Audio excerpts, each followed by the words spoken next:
Hi there guys, how are you? Now इन दिनों EU India trade deals के बारे में आपने सुना ही होगा न्यूज में. Even prime minister Modi has shared many images. He has even gone to the extent of saying that this level of engagement is both historic and unparalleled between EU and India. बहुत सारे pictures भी आपने देखे होंगे. But the point of this video is not to discuss India-EU trade. But the point is, why is China always successful in trade deals whereas India is not that successful? ऐसा क्यों है? सिर्फ trade deals करने की बात नहीं है, beneficial trade deals के बारे में. नाउ पहले तो मैं आपको बता दूं that India and EU, they are big trading partners.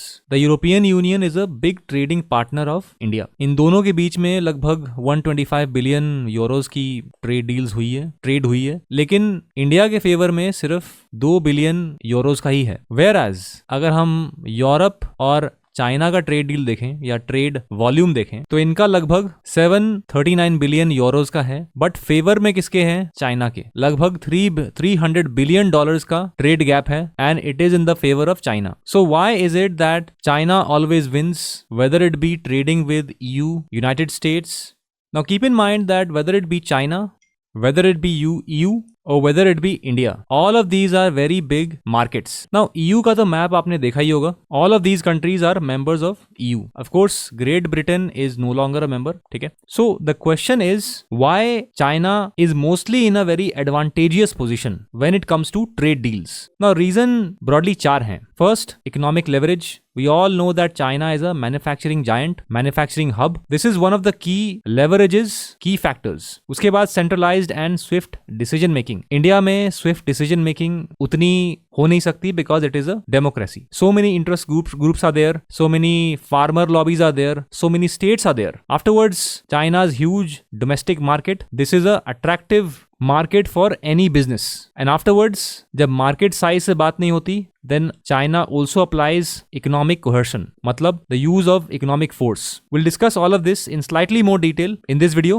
But before that, अगर आप मुझसे जुड़ना चाहते हैं, then you can connect with me on Telegram. ठीक है? And this is the official link, Harsh Singh Sir Official. This is a brief about me. You can read here. Let me tell you that I've done my masters from Hansraj College, Delhi University, and I've also written UPSC CSC mains with English literature optional. And the rest you can read here. One more announcement. If you are preparing for UGC NET English, we are starting a new batch from the 7th of March. ठीक है? For any inquiries, just call or WhatsApp us on this number 7678160296. And similarly, अगर आप जामिया मिलिया इस्लामिया की तैयारी कर रहे हैं for PG English for this year, exam is still to be held. ठीक है? We are running a batch for this. You can join it if you want. And again, call or WhatsApp on this number. Now coming back to our topic of this video. The first reason is economic leverage. Second, long term strategic planning है इनका. ठीक है? जब भी ये कोई deal करते हैं, फ्यूचर को ध्यान में रख के करते हैं, जियोपॉलिटिकल इंटरेस्ट्स को ध्यान में रख के करते हैं. Something that India will find difficult to do because India is a democracy. यहाँ पे हर 5 साल 10 साल में सरकारें बदल जाती हैं. So long term strategic planning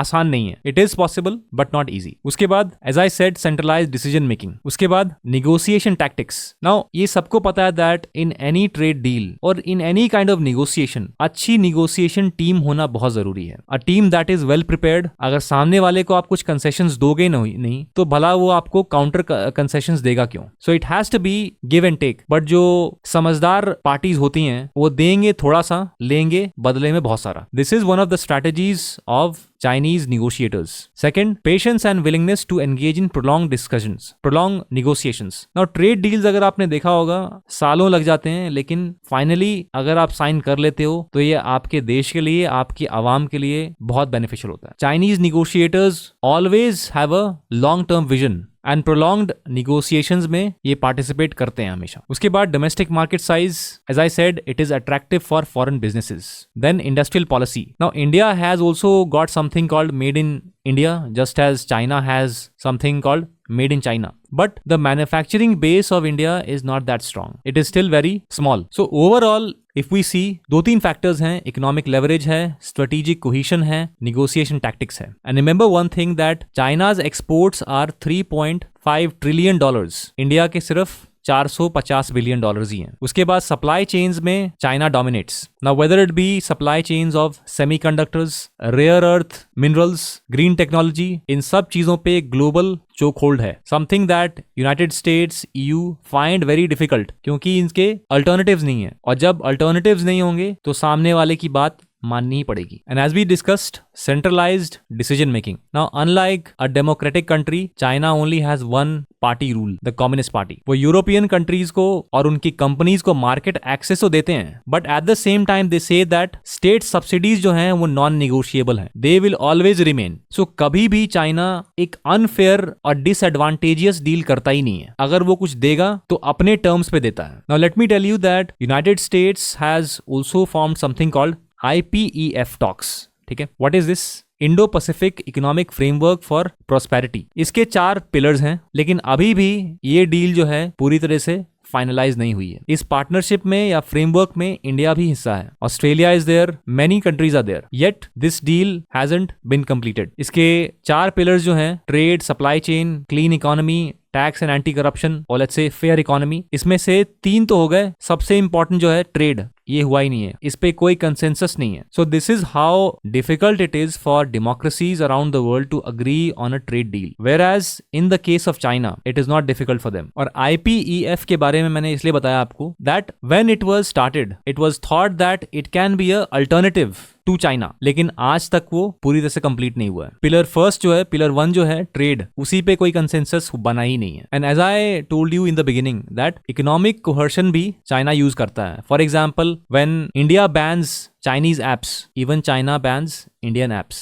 China also banned Australian coal, और ये सब जो tactics हैं ये बहुत ही खतरनाक टाइप के हैं। And then we also have the Belt and Road Initiative, which is a $1 trillion program. इसमें countries को पैसा मिलता है, but we all know that that money doesn't come for free. But this is just to tell you that China uses everything, चाहे वो persuasion हो या coercion हो. And this is why China, you'll see, always wins in trade deals, whether it is dealing with USA, whether it is dealing with EU, whether it is dealing with India. Every time China will sign a very, very beneficial trade deal, something that India cannot do always, because India doesn't have that bargaining power. Now in case India wants to get that bargaining power, कम से कम कुछ चीजें तो सुधारनी ही होंगी, whether it be manufacturing base, whether it be promoting the domestic market actively in Europe and America, and whether it be little bit of economic coercion. This is the only way to secure beneficial trade deals. Now, if you have some more ideas, write it down in the comment section below. And don't forget, if you are preparing for UGC NET English, call or WhatsApp us on this number.